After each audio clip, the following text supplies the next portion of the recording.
God was the answer to a question that science has now answered more and more successfully. The team arguing against the motion, Dinesh D'Souza and Ian Hutchinson, are making the argument that belief in God, number one, is very rational. Number two, that there is evidence for the existence of God. It's just not evidence that one would call scientific. That, in fact, science is not capable of answering the kinds of questions that God answers, such as, why are we here? The why questions. Where do we go afterwards? They also say that the arguments being made by the other side that are based on social sciences like anthropology and psychology are pop science, and therefore I believe to be disqualified. So we're going to take questions from you and from me, but I want to start by actually getting to something I'm very curious about, and that's the issue of miracles.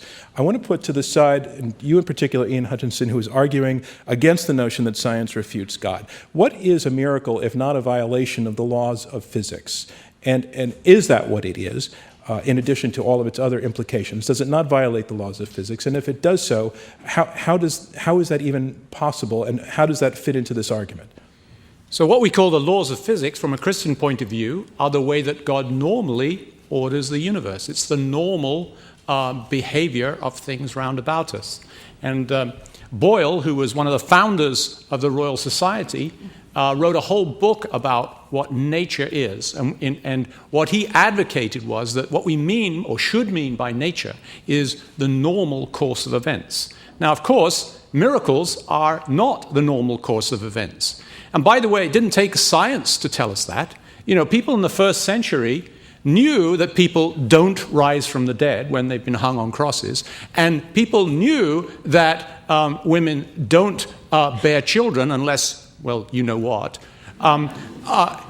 This is not something that modern science has been necessary to tell us. So, yes, miracles are abnormal events, usually abnormal events. Why does science not refute those things? As in, they seem to be impossible. It's simply not the case that you have to presume that the laws of nature are universally inviolable. It's simply not necessary to do science to do Lawrence that. Krauss. Well, that's ridiculous. In fact, it's ridiculous to the science that you do. When you do science, you're presuming that the results of an experiment in your laboratory apply in another laboratory. The fundamental claim that if you just miracles in your particular religion, it's kind of remarkable that these violations of the laws of nature only occurred before video cameras and intelligence squared and the internet, and that you have these remarkable violations of the laws of nature in a book which I was really surprised to hear Dinesh call a scientific document, the Bible. I hope he really didn't mean that. St. Augustine would be very upset with you because he said the Bible wasn't scientific. But these violations of the laws of nature only occurred at a time when there was no evidence for them. But Lawrence, and you believe it. Lawrence, but is there a logical argument that you can make against miracles? Not the I didn't see them and nobody has seen them lately argument, but is there a logical argument you can make against them? Our logic is determined by nature, not by what we like. And nature has told us that miracles don't happen. That's it. It's not what I want or what I think should be rational. It's do they happen, and there's no evidence that they've ever happened. Dinesh D'Souza. I think we have here a deep fallacy, and the fact that it remains a fallacy shows that what is being called science is actually hiding behind a philosophical principle. It was the philosopher Hume who pointed out 200 years ago that from no amount of empirical generalizations, however large, can you draw a general law that is true as a matter of logic. What I mean is, it doesn't matter how often you measure something. Let's say you measure the speed at which this pen falls down. You can measure it 1,000,000 times, but you don't know that on a star 10 light years away, or in some other condition where you haven't measured it, that if you drop this pen, it will fall at the same speed. Science presumes it. It doesn't prove it. Hang on, let me finish. We measure it. Let me finish.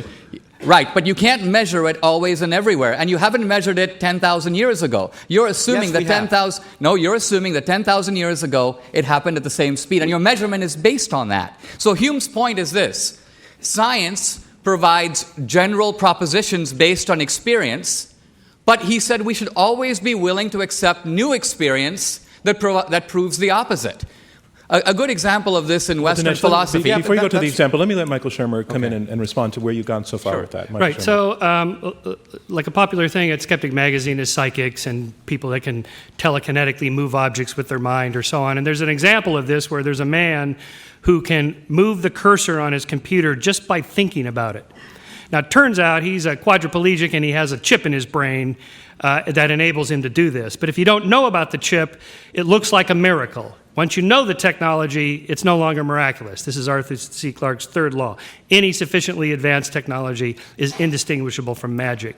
I contend that there's no such thing as the supernatural or the paranormal. There's just the natural, the normal, and the stuff we haven't explained yet. When something unusual like that happens, we should go searching for the mechanism behind it. Is there a chip in the brain?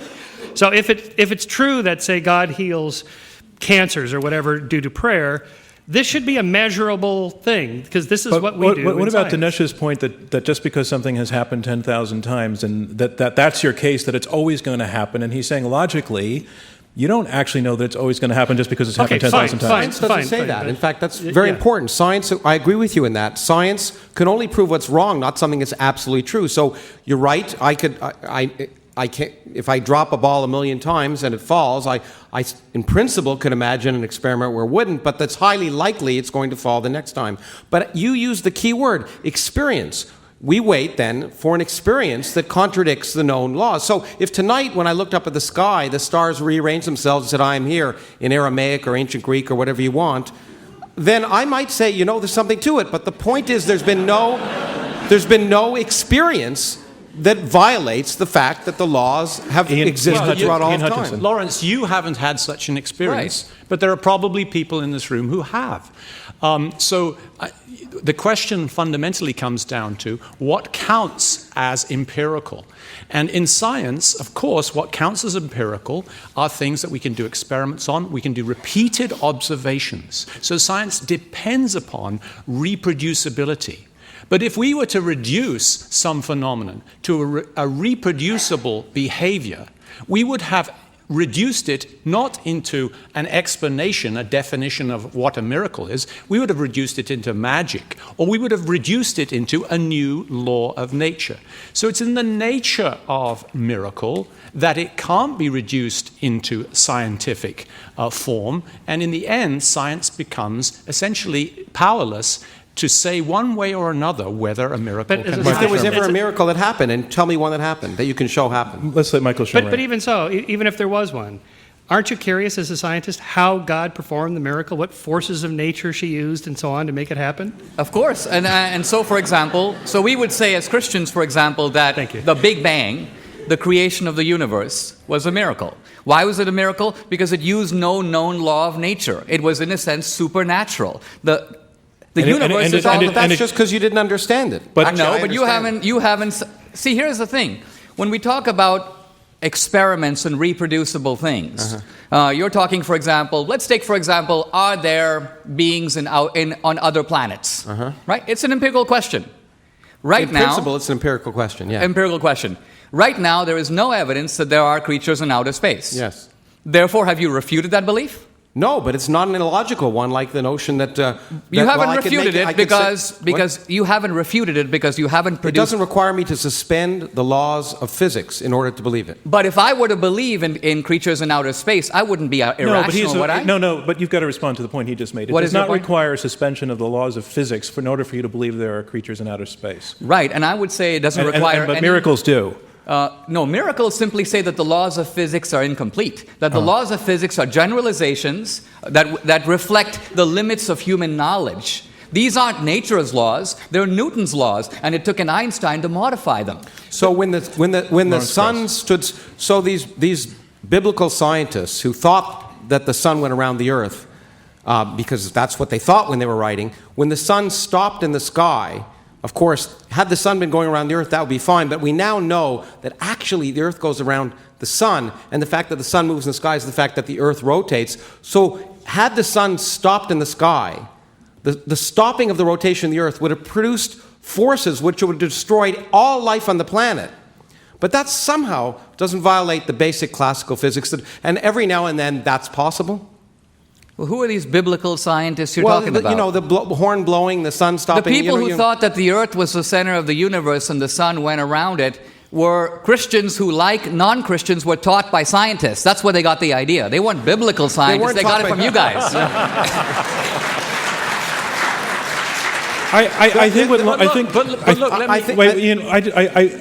I think I hear a serious question. I didn't mean it that way. I didn't mean it that way. I think I hear an interesting challenge. In that Lawrence is saying that if a miracle were to occur, that it has ripple effects in a broad. It doesn't just affect the people who are witnessing the miracle, but if, for example, if the earth stopped because the trumpets are blowing, on the other side of the earth, you know, some tribe doesn't know what's going on, but suddenly the earth has stopped for them too. How do they explain that? In the 18th century, as science really got going, people thought that there were deterministic laws of physics, and that once you understood the initial conditions, you could solve those laws, and the result was absolutely determined.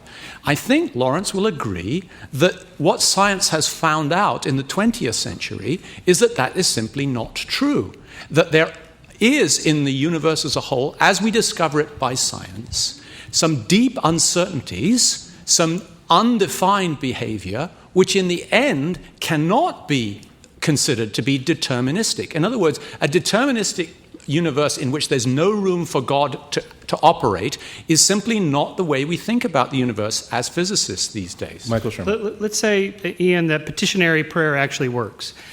Again, as a physicist, Petitionary prayer, you mean, I would like something to happen, and you pray for to the it. deity to, say, cure my cancer or whatever. And it happens. Wouldn't you be curious to know how the deity, or whatever it is, reaches into the world, stirs the particles, reconfigures the DNA so the cancer cells quit replicating so rapidly and so on. And the moment you figured that out as a scientist, it would no longer be a miracle, it wouldn't be supernatural, it would just be part of nature. It's like, so if I recant this prayer 6 times between 10 a.m. and 11 a.m., this is the effect. It's a measurable, determined thing. That's just now incorporated as part of science. Well, let's be clear that it's never been a religious position that if we have a natural explanation for something, that means that God is absent or that God didn't do it.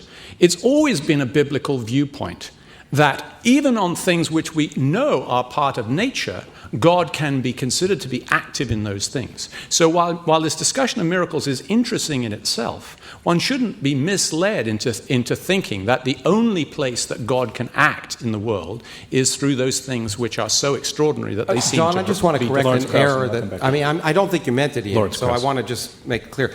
The laws of physics are deterministic. The Schrödinger equation, which is the basis of quantum mechanics, is a second-order differential equation. And therefore, the laws are deterministic. Our observations aren't deterministic, but the underlying laws are deterministic. Nothing's changed in 400 years. And so it's really important to recognize there's no way... The universe isn't deterministic. Wait a minute. It's governed by quantum mechanics. Just one thing, because we got into 4 syllables and I'm not that smart. Just give us a working definition of the word deterministic. You mean... You start with an initial condition for the equations of quantum mechanics, and the evolution of the system is determined unambiguously. It has with to no happen. uncertainty. Your measurement of the system has uncertainty, but the evolution of the underlying system is completely determined. I'll accept the slight correction, but the point nevertheless remains exactly the way I said it, which is that the universe is not deterministic. What science does is try to explain the universe by deterministic laws.